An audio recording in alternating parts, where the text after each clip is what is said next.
Live from Basin Boulevard and Rockland Avenue, this is Cellar County with Butch and Coffee. And all I can say, Butch, is pop the bottles.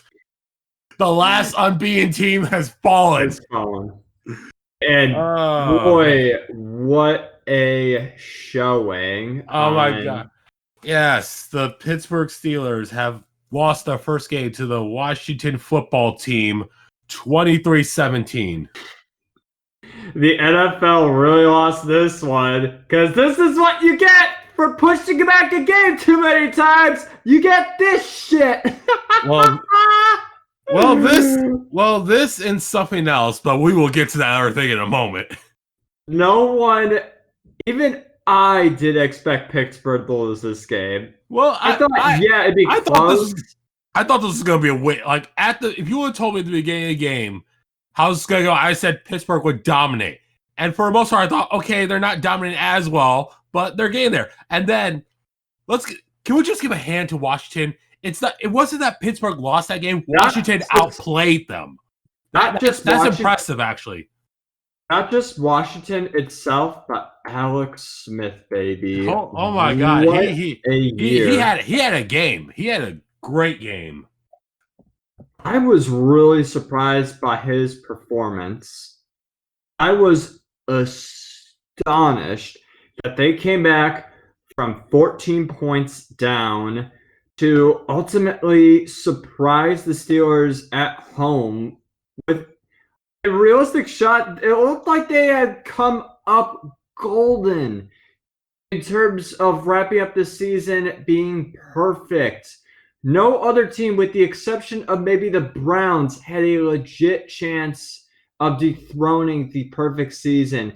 And lo and behold, after supposedly a big test against Baltimore, coming home to Pittsburgh, and man, it's a tough loss. Like, yeah, you want to get that monkey off your back. Like, instead of this loss coming to the playoffs early, you want to get it off, beforehand. Now the Steelers don't have to have that perfect season hanging over them. They could just focus on what's important. Wrapping up AFC North. Which they probably are. It's all but guaranteed they've already got the AFC North. But can I just say one thing? This loss to me was all I said it a few times before. I would have loved for the entire Steelers to go undefeated and make Super Bowl. But I thought it's better to lose now and not in the playoffs, because it seems now that a team can go undefeated, get to the playoffs, and then suddenly choke. When have we seen that before? Oh, yeah. Last year. Oh, okay. I'm going to just point this out. Last year's Baltimore Ravens having the best record. I wasn't talking about the Ravens. I'm talking about the last team to go undefeated, go into the postseason, make a Super Bowl, and then lose on a helmet catch. I want to specifically focus on teams that were undefeated, went into the playoffs, and lost the first game. Yes, the 08 Patriots the 07 Patriots are definitely a team to study, and definitely a team that will forever go down in history. But at least they made the big game. Yes, it was one of the greatest upsets of all time, but they made it to the mountaintop. And lo and behold, a miracle catch by David Tyree and a last-second Eli Manning touchdown pass all but kept them from perfection, from tying the 72 Dolphins. And this game, I have a fun statistic. I was trying to find the one specific statistic I wanted to share with you, but I found an even better one. Since drafting Big Ben in 2004, before this game, the Steelers were 109-1-1 by leading up by 14 points at any point, including playoff games. You know what that one time was? 2019. Wait, excuse me, hold on. Yes, 2018. I know exactly what game you're talking about, too. You prevented the Cleveland Browns from winning their first game. Came a couple games later, but I remember that game very vividly. And then you have this. I don't understand how the hell you blow a lead like this to Alex Smith and the team with no name. All right, Am I allowed to say Redskins, or is that name kind of by the Bayside? I would say for historical purposes, yeah, you could say Redskins, but I'm still referring to those Washington team. But I think at the end of the day, if they had to lose, now would have been a good time to lose. Amen to that statement. I'd like to see them maybe go out undefeated, but you know what? Lady Luck has a way of spoiling things. Yeah, it does. So let's move on to other news in the NFL. We had a big fight. Between the Dolphins and the Bengals. Did you see this fight, Butch? Yeah, I watched some of it, and let me just tell you, kick returners. I mean, come on, man. What the hell was that guy thinking? Plowing straight into a man that, for all purposes intended, he was calling for a fair catch. What the hell was this guy think he was going to do? His body into the receiver without the ball even in play. You attacked a defenseless player. And yes, you deserve to get your ass beat. I was about to say, how did he not get ejected from that? Wait, he did get ejected, I think. I believe so. For all after I saw okay, I didn't watch the game, folks. I just saw clips of the fight, and I saw the compilation of the ref doing all the penalties. I kind of tuned out the penalties. He did not get ejected. He did not get ejected. No, he did not get ejected, unfortunately. Well, I guess technically it's not really targeting in that case, so wouldn't be ejection. It's kind of a it should be move. It shouldn't be. He should have been kicked out, but the NFL makes the rules. In no point in time he did not slow down. And then the even more damning thing, he lowers his body right before he comes in for the hit. He lowers his body. I have an image of the moment of contact. And you know what it reminds me of, oddly enough, to all the WWE fans out there. If you ever seen Goldberg or Edge hit a spear, that's exactly what it looks like. It's crazy because that is exactly what it looks like, and then the whole brawl just said this whole game just went whole WWE right there. I have a science term for you. A object in motion will stay in motion, and when it hits a stationary object like the punt returner was in, boy howdy, it adds up to a very dirty hit. All intents and purposes, he should have been ejected. Yeah. He should have been ejected, but with all that was going on, I'm not going to fully fault the NFL on that one. I'm just hoping, hey, you got this coming down the road. He's going to remember that. Just watch the people come out and be like, oh, we should ban punt returns. Punt returns are dangerous. Get rid of the kickoff and the punt return. Man, fuck those guys. Yeah, I get the safety part of the game, but I get safety, but come on. That is exactly that's like saying that, okay, we're gonna ban the kickoff. So how exactly no, just start the ball at 25. So what the hell is kicker supposed to do? Kick field goals. And I'm like, but what about the onside kick? No kickoffs. It's like arguing with the. Now, some of these people, they actually have valid concerns, and I do fully agree with those concerns. Unfortunately, I'm running into a lot of freaking idiots. Yeah. I'm running into a lot of idiots with this topic. Take this from me, a wide receiver, played the game for a bunch of years, and concussion protocol has come a very long way. They are doing everything they can to ensure player safety on all levels of play, from the professional level all the way to the youth level. My old league, I would just say this, my old league banned kickoffs. After a scoring play, they placed the ball on the 25-yard line. At the high school level? No, youth. Pre-high school. Okay, so youth level. That's the one thing I will say I do agree with, removing kickoffs from the youth league. I will give it that. That's something I agree with. In a way, I would say yeah, because their heads aren't fully developed and whatnot. Plus, how many people from a youth league can actually kick? Exactly. But at the high school level, it'd be very controversial because it takes away an important part of the game. Special teams determine games. They've determined Super Bowls. You can't take away special teams like that. Special teams determine a lot more than people realize in the NFL. Overall, I think this guy will see a big fine. He wasn't ejected. He's going to get fined by the NFL. Or he'll get the wheel of discipline. Speaking of big fines, oh man. Where do we go from here?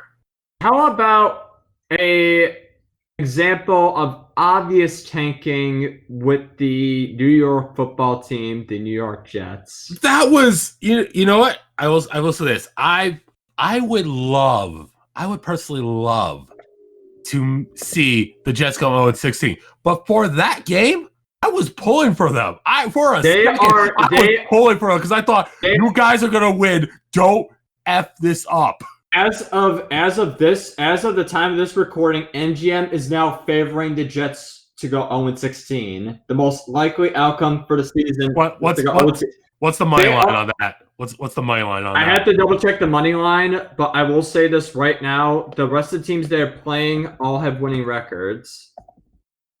What are the remaining teams?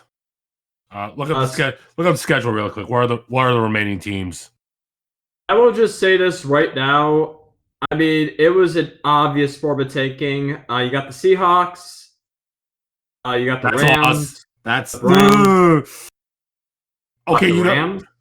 Come on. The Rams have been, I wouldn't say too inconsistent for my liking, but I could see them dropping the ball with that one. The Browns. Okay, that given the way the Browns have been playing, that's an L. That's an L. And the Patriots. Oh, come on. Don't give. That's an L. I guarantee they're going 0-16. Greg Williams, you might remember his name for Bountygate and whatnot. Yes, I do. You throw a cover 0 onto a Hail Mary pass. It was the first of its kind. They had done statistics and whatnot. And no one had seen before that did cover 0. You do not rush 8 players on a Hail Mary. What the fuck are you thinking? That guy got outraced. That quarterback did not have a chance to defend that ball. It was a deliberate art of taking for Trevor Lawrence. It's almost like, okay, we got this. He gets called, ring, ring. Yes. Hello, this is the New York Jets front office. I don't care to know the names of their front office. We need you to lose this game. What do you expect me to do? And that play was what happened. Did Woody Johnson deserve to fire Greg Williams, though? I mean, was it that egregious to get fired about 4 weeks before the end of the season? I've seen worse. Firings. But I mean, you saved the tank. But given the whole situation, how it's being played out, I'm not surprised. These last 4 games, are you expected to be as close as the Raiders? I did not expect them to be up on the Raiders. The Raiders are one of those teams where they've really turned things around. But they're still the Raiders. Yeah, but you don't expect Derek Carr to be fighting for the league in the last 30 seconds against the hapless Jets, against the butt fumble that is Sam Darnold. Okay. What would be worse? If the Jets go 0-16, what will be more remembered? That Hail Mary or the butt fumble? For historical purposes, the butt fumble, but obviously to preserve the 0-16 season, there's nothing funnier in the sports world than the butt fumble. Especially since it happened A, on national television, and B, on Thanksgiving. A perfect resemblance of the New York Jets against the Patriots. Yep. In the last 10 years is the perfect definition of the New York Jets football team. Because ever since the days of Rex Ryan, this team has been irrelevant. Find me one New York team the past decade that's not been a dumpster fire. 2016? I mean, 2016 Giants? Okay, 2012. I mean, you could talk about the 2012 Giants, but their Super Bowl run was a little bit of a, Well, let's put it this way: the Giants making the Super Bowl at this point. Excuse me for not being able to talk. Excuse me for not being able to talk at the moment, but The Giants' Super Bowl victory is almost like the giant middle finger Tom Brady is like, you think you're so great. We're going to send this to the Super Bowl and then watch as you struggle to beat them. It's a curse at this point. It is a curse. It is a giant curse. Oh my God. What you just found out, Butch? Give it to me straight. I just want to confirm something here. Okay, I'm listening. Oh my God, that's right. I almost forgot. I was looking up his season statistics because in some ways I feel bad for Sam Darnold. All right. Okay, fair. This person's a person.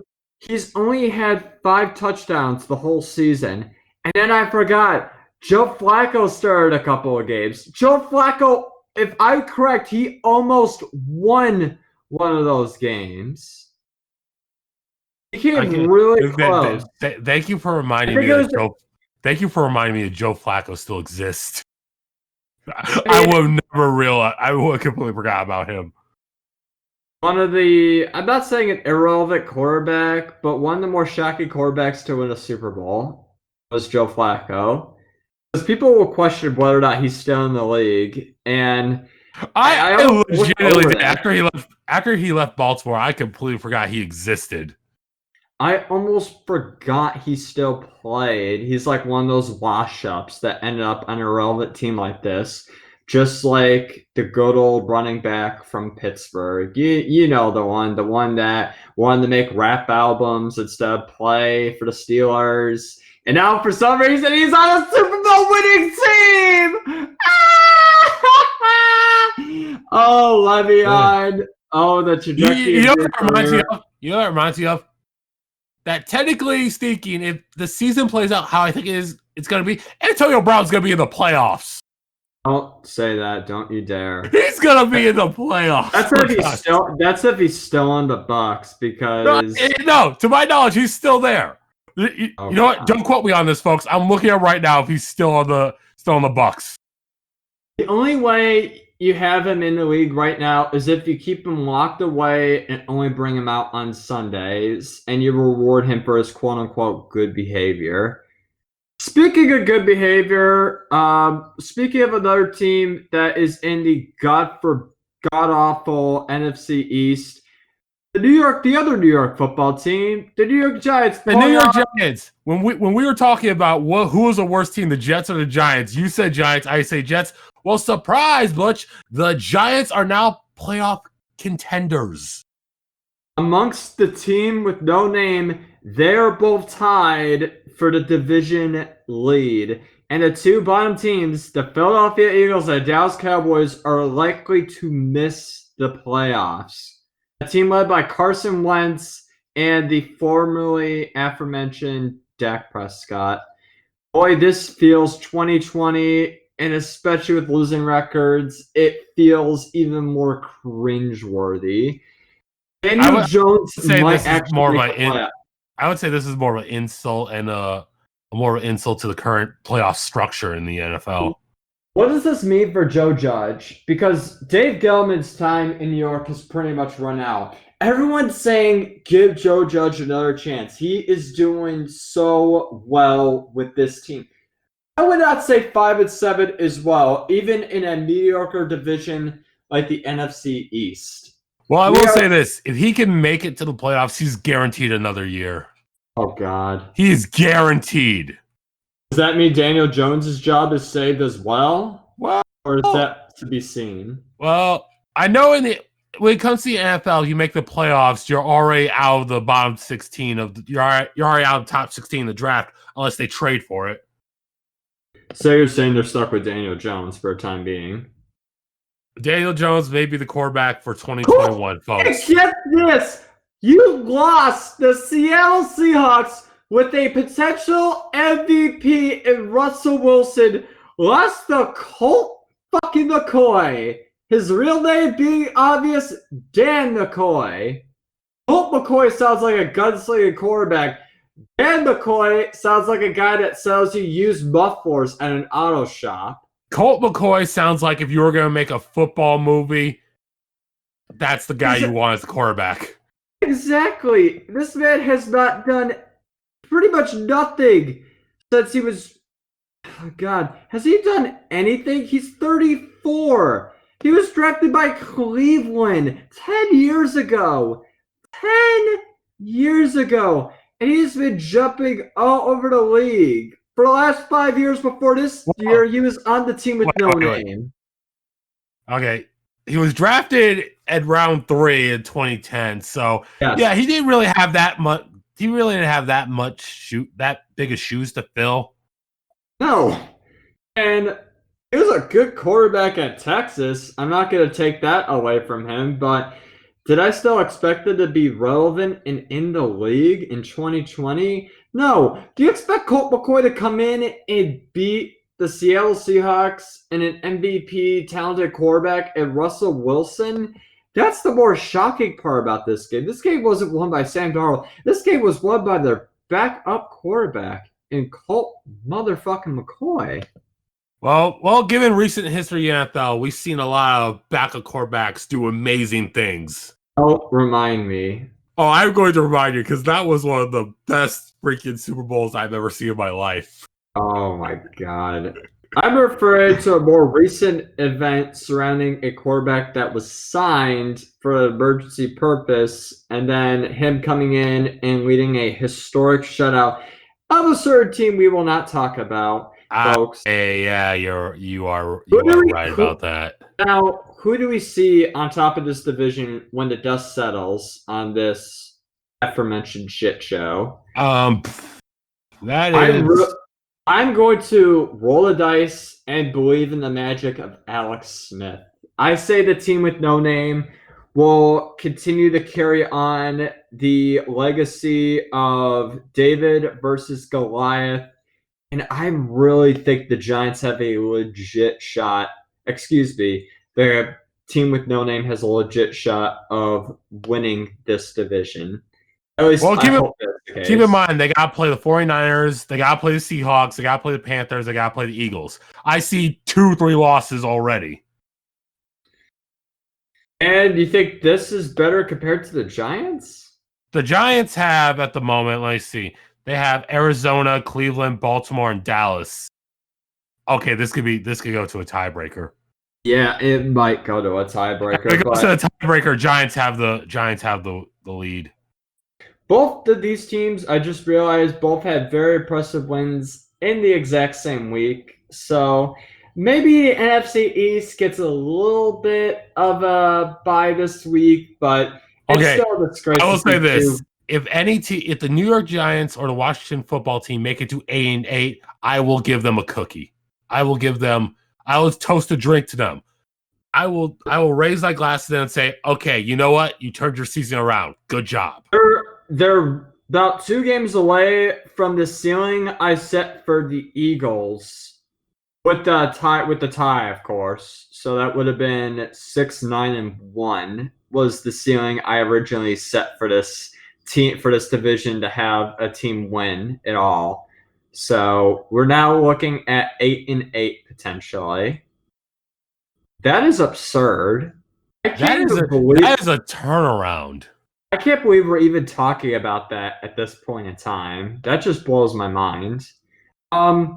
Speaking of blowing my mind, did you see the shit show at SoFi Stadium regarding the Chargers? I have. I actually have. 45-0. Anthony Lynn's chair is pretty much so toasty you can make out the implants on his ass. This man is gone at the end of the season, unfortunately. He has not turned around this team since they made the playoffs back in 2018. I really feel like he's gone. Okay. Let's play a little game here. Let's play a little game. How many coaches do you think are going to get fired before the end of the season? Adam Gase, Matt Nagy. I said a person I did not consider before, but now Doug Peterson, 3, and then Lynn for the Chargers. I'm looking at 4 right now. You're looking at 4 that are going to be fired before the end of the season. What about Sean McDermott? Is he still considered, or is he turning this season around? Beginning to turn the season. He's man. 9-3 record. You know, they still have the lead over the Dolphins for now. We'll see what happens going forward with Tua, but maybe he gets spared. So we're looking at 4 as of right now, 4 coaches. I would like to see one more get fired midseason because we've already seen 3 get fired before the season's end. I would like to see one more. I would throw one more on that list. My bloodlust is curling for another coach to get fired before the end of the season. But time will tell. Time will tell. We still got a month and a half more, at least a month and a half more football. We'll see what happens. And football God show no mercy. Speaking of the football God showing no mercy, big news in college football. For the first time in 103 years, there is no game at the Big House. Michigan, Ohio State canceled. Another victim of the corona, ladies and gentlemen. The pandemic has taken another body in the sports world.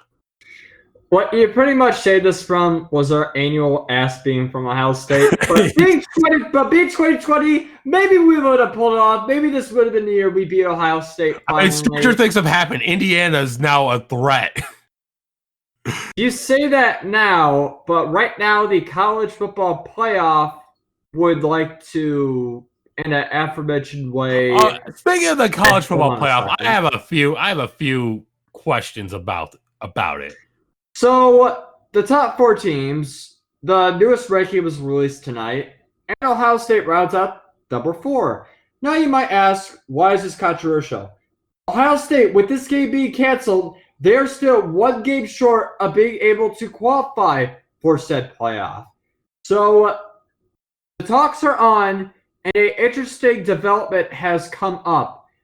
According to sources, the Ohio State Buckeyes a game outside of the Big Ten Championship game, so on the very same weekend.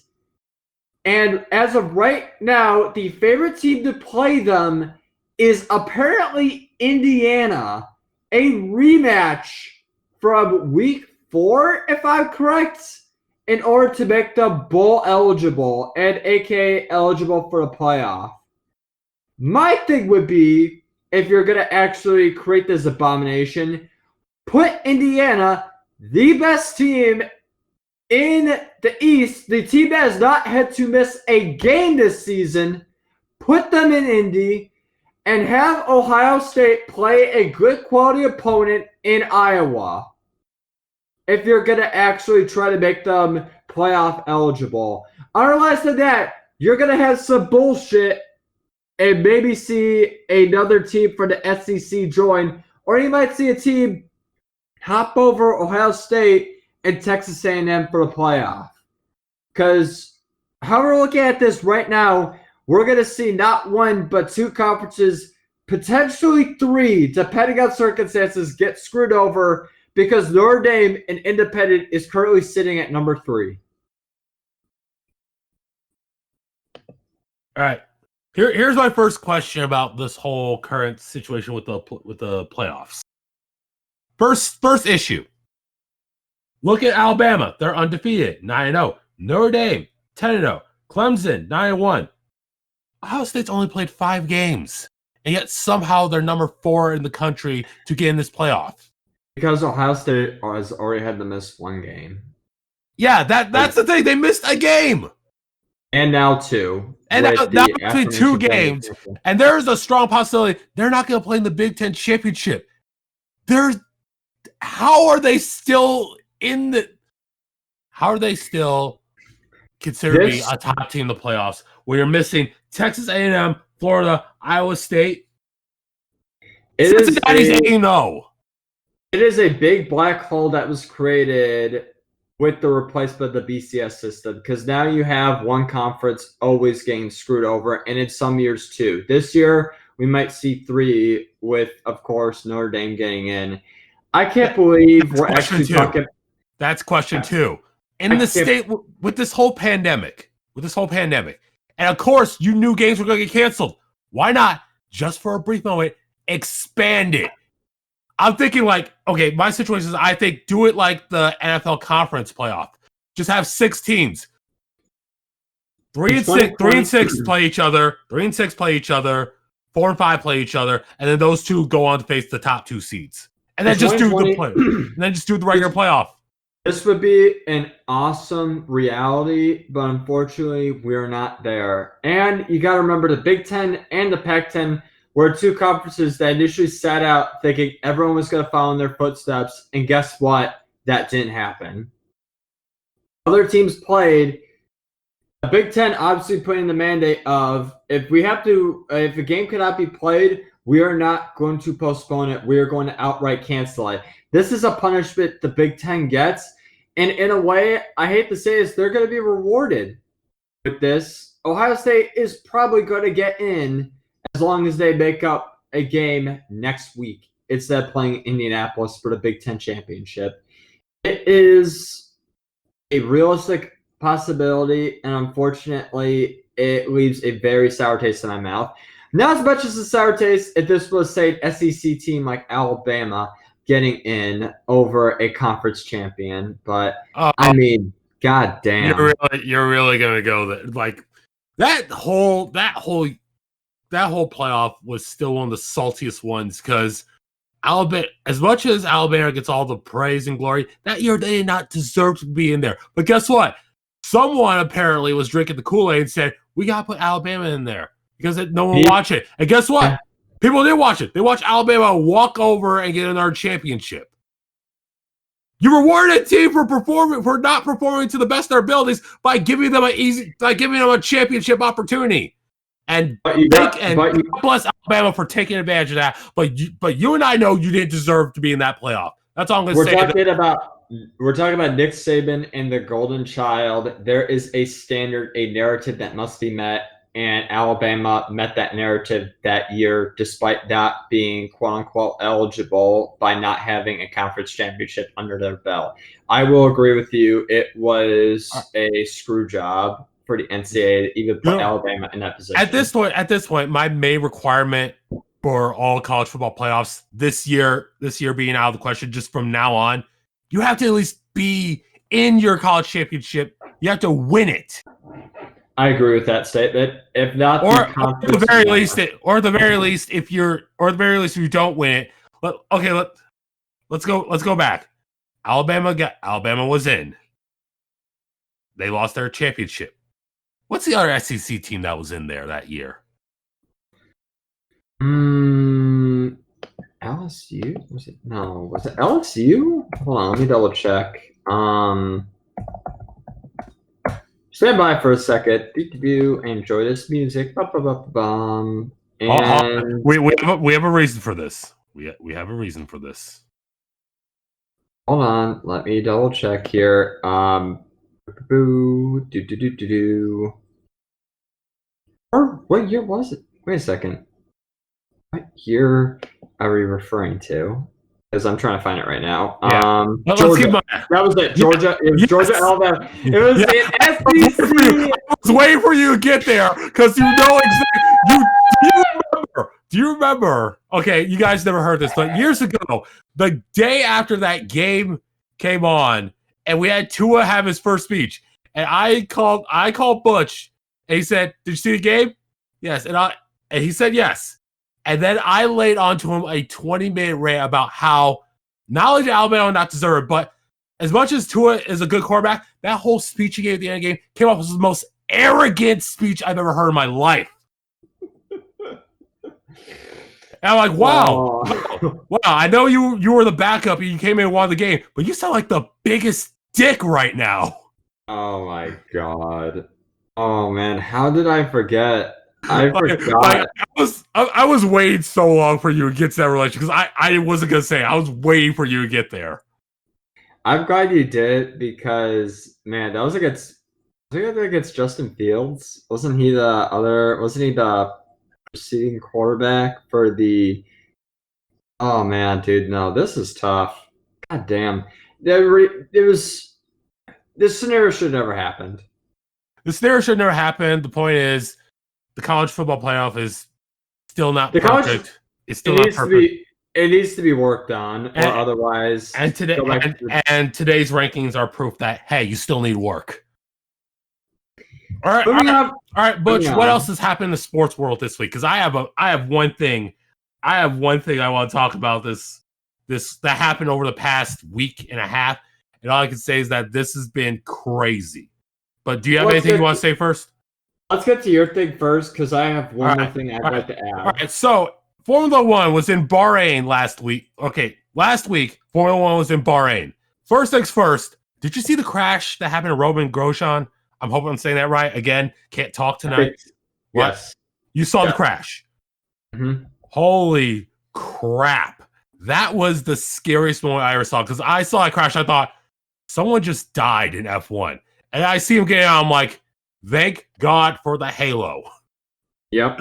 People have made fun of this, but I said, hey, it looks stupid, but if it saves the driver, I'm all for it. And we've had multiple occasions of the halo saving the driver. But this was the one where I thought, the halo could. The car exploded, people. The car went. It was a ball of fire that reminds me of some IndyCar crashes that I would not go into for, man, some of those. There's a lot. The thing is, driver safety is obviously the most important part, and unfortunately, even in our time, I know racing has come a very long way. You can't take away horrible. People still can. Antoine Hubert died last year, and Dan Weldon crash. Dan Weldon back in 2015. I know not the same sport, but NASCAR, Dale Earnhardt. I mean, Dale Earnhardt was like the big name that started everyone saying, okay, we really need to start making this safer. You have crashes in practices. We've had a couple of scary ones over the past couple of years. I mean, you can't prevent crashes, and you can only do so much to protect the driver. And this happened 20 years ago.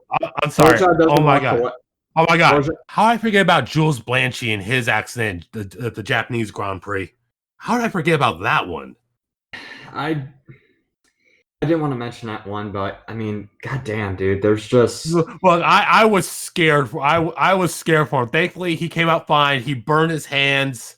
Well, I thought, you're still alive. You're still alive. That's all I care about. Is that, hey, you may never race Formula One again, but you could still race. Yeah. Have you seen a correlation between drivers that walked away from these horrific crashes and like what proceeded after, in terms of like what positions they were finishing in prior to the crash to after? I would like to see a scientific study done on a driver who survived. Let's just say this guy. We'll make him the guinea pig. Roman, Roman, you're our guinea pig for this one thought experiment. Because it's got to give you PTSD. It's got to give you you got to feel the anxiety after surviving, after staring death to the face and winning. That's got to hang over you like a dark cloud. I mean, we got to see the results, come back within a year and find out how he did after his near-death experience, after this gruesome crash, because it's tough. We don't think about the long-term effect. Oh hell, look at this year with Ryan Newman. Ryan Newman was. Oh my God! Thank you for reminding me of that Ryan Newman crash. Oh my God! The very first race of the NASCAR season, and he was in a horrific wreck. I mean, talk about people didn't know whether or not he was going to survive. People were questioning how bad it was, and everything after, and seeing his recovery time and whatnot. I mean, my God, that man had a family, and it shook me to my core, dude. I don't follow racing as heavily as you do, but a crash like that, you watch the replay, and it makes your heart sink. You just wonder, like, what is that man going through? And all those every second probably feels like an hour to that guy. Well, when you brought Ryan Newman, I decided to look into something. And I don't know about the short term. I don't know if it was him. I don't know if it was the car. But when he was racing Daytona, he was leading at one point. Yeah. When he came back, I see only one top 10 finish since he came back. Jeez. So Daytona was kind of his I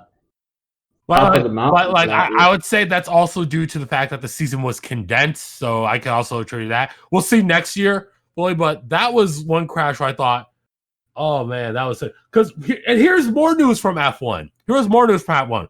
We found out a few days later after that race that the world champion, Mr. 7-time, aka Mr. Hammer Time, Lewis Hamilton, tested positive for COVID-19. Boy. He tested positive, so he was out of the race. So everyone was thinking, who we get to replace Lewis for this race? Get ready, folks. And guess who they called up? Because I had a few picks, but they called up Mr. George Russell. Man. And the first thing I thought was, okay, well, he's in the Mercedes program. Sure, he was driving a Williams, which sucked this year. Williams has been garbage. But I'm thinking, okay, in a good car, he can probably go on Dover. Guess what? The kid can fucking drive. This kid can go.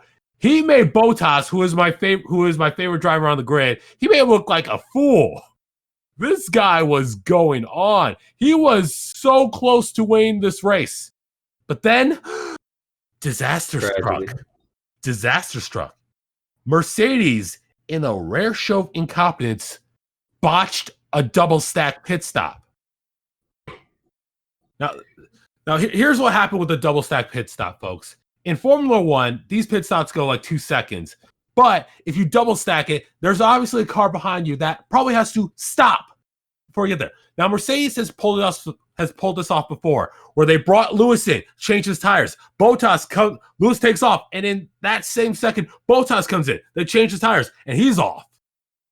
Now, Mercedes has done this perfectly a few times. This is the one time where they screwed up, where Russell comes in first. First, I see Russell come in. They change tires. Then I see Bottas stop behind. I'm like, okay, they mistimed it. Then Russell drives off. Bottas comes in. They're struggling to put tires on his car. And then I thought they took off his old tires, and then they put his old ones back on. I'm like, and then his brakes were on fire, but that's a different story. But the fact is, he didn't change his tires. He went back on the same hard tires he was originally on. I thought, why did they bring him in if they weren't going to put his tires? And then I found out what happened. They put Bottas' tires on Russell's car. Oh, God. So Russell had to come back in and get his tires fixed. Now, keep in mind, as I'm saying this now, in F1, 2 seconds of the pit stop can be a lifetime. And keep it. And this is if you're just doing a normal pit stop. That could take a long time. Considering these two were stopped for longer than that, and the whole field just went by them. Why pit both of their cars, man? From what I've heard is that they mistimed. They thought, okay, we can do this now, but then they realized, okay, no, don't do it now, but they're already there. Oh my God! Yep. They really screwed up, but that's not the hard part. That's not the part that made me sad. The sad part is that eventually, even with this pit stop disaster, Russell crawled his way back up to second place. And he was gaining ground on Sergio Perez, who was leading the race. But then, the next tragedy struck. Mercedes radioed Russell saying, "We have a small puncture. We need you to come in." And I thought, God freaking damn it. This kid has been through hell. He was about to win his first race, and that happens. You really screwed him up. That whole thing just. Oh man! And the funny thing, and you know what the more painful thing is? The accident, the accident that caused the crash that happened. I forgot the driver's name because he's irrelevant at this moment. But hold on, I gotta look this. Give me a second, folks. I gotta look up this kid's name. It just sounds like this was everything leading up to this was just so preventable. Double pitting, and had they just not rushed it, you really feel like there would have been a much different outcome for Mercedes. And then with the puncture coming in late into the race, folks, racing is a very challenging sport, especially for guys that really don't follow it like I do. Yes, I know for a fact, and this is because I am not as experienced with knowing principles and whatnot when it comes to racing. A pit stop is super critical in terms of timing. If you're off by a couple of seconds, it's bad for that. I found him. Jack Aiken.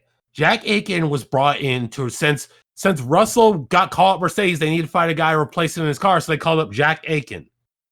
I think that's his name, last name Aiken. So he spins out and destroys the front wing of his car, causing debris on the track. And then it makes me think, did Russell run over the debris of his old fucking car? Did he run over debris on his old car that caused him to lose the race?